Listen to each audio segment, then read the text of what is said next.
আজকে তোমাদেরকে ম্যাথের ইম্পর্টেন্ট কিছু কোশ্চেন বলে দেবো। সাজেশনও বলতে পারো, কিন্তু আমি এটাকে ঠিক সাজেশন বলবো না। অনেক রিসার্চ করে তোমাদের জন্য এই প্রবলেমগুলো আমি বেছে বেছে নিয়ে এসেছি। যারা সারা বছর পড়াশুনো করেছো তারা তো এই প্রবলেমগুলো করবেই করবে, আর যারা সারা বছর কোনো না কোনো অসুবিধার জন্য সারা বছর ঠিকঠাক পড়াশুনো করতে পারোনি তারা কিন্তু অবশ্যই এই প্রবলেমগুলো সলভ করে যাবে। তার কারণ এই টাইপের প্রবলেমই কিন্তু তোমাদের পরীক্ষায় আসবে। তাহলে আসো শুরু করি। কি কি প্রবলেমগুলো তোমাদের বলছি, তোমরা ভালো করে বইয়ে দাগ দিয়ে নেবে। তোমরা সকলেই প্রায় এসএনদের বইটা ফলো করো, তাই আমি এসএনদের বই থেকে তোমাদের দাগ দিয়ে দেবো যে এই প্রবলেমগুলো তোমাদের খুবই ইম্পর্টেন্ট। আর একদম শেষে তোমাদের বলবো ইউনিট 2 এর কোন অঙ্কটা তোমাদের এবারে আসবেই আসবে, একদম 99% চান্স আছে। তাই তোমরা প্রথম থেকে শেষ পর্যন্ত ভিডিওটা দেখবে, তাহলেই বুঝতে পারবে কোন কোন প্রবলেমগুলো তোমাদের জোর দিয়ে করতে হবে। তাহলে আসো শুরু করি। ফার্স্ট ইউনিট থেকে আমি তোমাদের বলে দেবো ত্রিকোণমিতিক বিপরীত বৃত্তীয় অপেক্ষকের বেশ কিছু অঙ্ক। যে অঙ্কগুলো তোমাদের বলবো সেই অঙ্কগুলো যদি তোমরা করে নাও ইউনিট 1 এর সব অঙ্কগুলোই পারবে। ইউনিট 1 এর 2 নম্বর এবং 4 নম্বরের যে অঙ্কগুলো তোমাদের থাকবে সবগুলোই পারবে, শুধু তোমরা ভালো করে প্র্যাকটিস করে যাবে। আমি সেট রিলেশন ম্যাপিং আর দ্বিপদ প্রক্রিয়া থেকে অঙ্ক কিছু বলবো না, কারণ ওখানে করতে গেলে তোমাদের অনেক করতে হবে বেশি। কিন্তু যদি ত্রিকোণমিতিক বিপরীত বৃত্তীয় অপেক্ষক থেকে তোমরা করো তুলনামূলক অনেক কম কষ্ট করে খুব ভালো নাম্বার পাওয়া যায়। তাহলে কি কি অঙ্কগুলো বলছি তোমরা একটু দাগ দিয়ে নাও।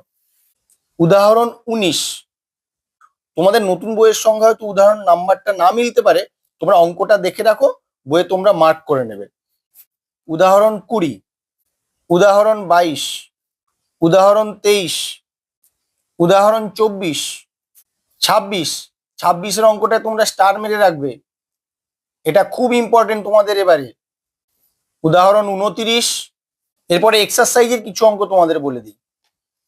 অতি সংক্ষিপ্তর 12 দাগের অঙ্কটা করবে, এখানে 32 দাগের অঙ্কটা করবে।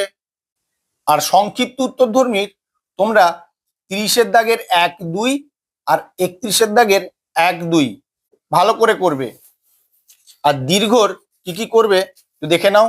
দীর্ঘ থেকে আসার চান্স কিন্তু এবারে খুব বেশি, দীর্ঘর অঙ্কগুলো একদম মিস করবে না। 9 থেকে 15 পর্যন্ত প্রতিটা অঙ্কই তোমরা টেস্ট পেপারে প্রায়ই দেখতে পাবে, প্রতিটা অঙ্কই কিন্তু তোমাদের আসার মতো। তাই 9 থেকে 15 পর্যন্ত ভালো করে প্র্যাকটিস করবে। যারা ভাবছো আরেকটু বেশি করবে, সারা বছর ভালো করে প্র্যাকটিস করেছো, তারা কিন্তু এই লাস্টের 3টে অঙ্ক অর্থাৎ 28, 29, 30টাও প্র্যাকটিস করে রাখবে। কিন্তু যারা একটু কম করবে ভাবছো তাদের এই 3টে অঙ্ক করার দরকার নেই, তারা এই দীর্ঘগুলো কিন্তু ভালো করে প্র্যাকটিস করবে। ফার্স্ট ইউনিট থেকে তোমরা যদি এই অঙ্কগুলো করে যাও তাহলেই কিন্তু কমন পেয়ে যাবে। এবার তোমাদের মনে হতে পারে 2 নাম্বারের সেরকম অঙ্ক আমি কিছু বললাম না।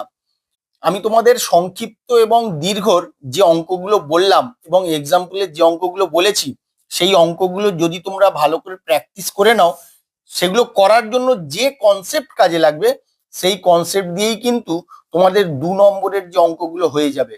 তাই 2 নম্বরের অঙ্কগুলো তোমাদের আলাদা করে আমি আর দাগ দেইনি, তোমরা দেখবে নিজেরাই করতে পারবে, শুধু যেগুলো বলেছি ভালো করে প্র্যাকটিস করে যাবে। এরপরে ম্যাট্রিক্সে চলে আসো। ম্যাট্রিক্সে তোমরা 5 নম্বর উদাহরণটা করবে। উদাহরণ 5 দেখে নাও অঙ্কটা কি আছে। 16 নম্বর উদাহরণ, উদাহরণ 18, উদাহরণ 19, উদাহরণ 23। এরপরে এক্সারসাইজে চলে আসো। প্রশ্নমালা 1-এর তোমরা করবে এই অঙ্কগুলো। 20 দাগের অঙ্ক, 23 দাগের 1, 2। এরপরে দীর্ঘ উত্তরধর্মী কোনগুলো করবে দাগ দিয়ে নাও। 6 দাগের 2, 8 দাগের 3, 10 দাগের 1, 13 দাগ, 15 দাগ, 16 দাগ। এবারে ম্যাথমেটিক্যাল ইন্ডাকশন দিয়ে অর্থাৎ গাণিতিক আরোহণ তত্ত্ব দিয়ে ম্যাট্রিক্সের অঙ্ক আসার চান্সটা খুব বেশি।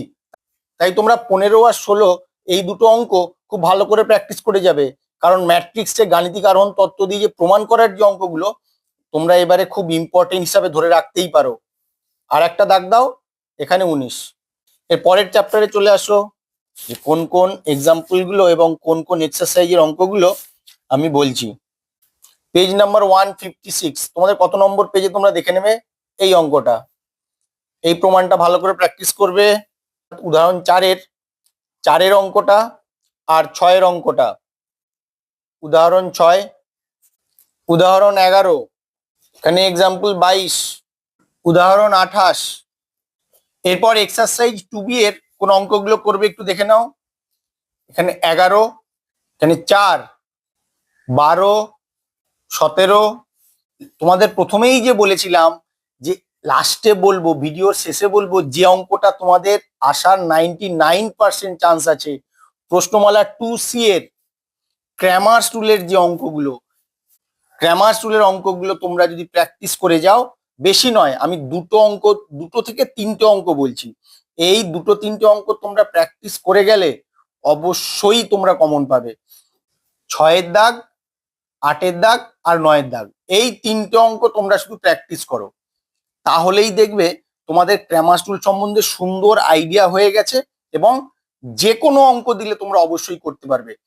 আর একটা জিনিস বলে দেবো, আর হচ্ছে তোমাদের এক্সারসাইজ 3 এর ম্যাট্রিক্স অ্যাডজয়েন্ট ও বিপরীত ম্যাট্রিক্সের সরল সহসমীকরণের সমাধান, এখান থেকেও তোমরা কিন্তু 2-3টে অঙ্ক প্র্যাকটিস করে যাবে, কারণ এখান থেকে অনেক সময় অঙ্ক দিয়ে দেয়, তাই বেশি রিস্ক না নিয়ে যাওয়াই ভালো।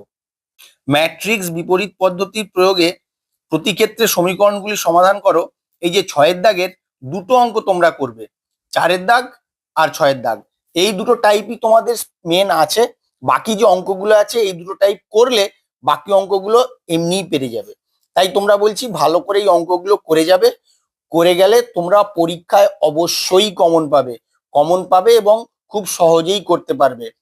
আশা করছি তোমাদের সবার পরীক্ষা ভালোই হবে। আজকে আমি ইউনিট 1 আর ইউনিট 2 এর সাজেশনটা দিলাম, পরবর্তী ভিডিওতে ইউনিট 3 আর ইউনিট 4 এর সাজেশন তোমাদেরকে দেবো।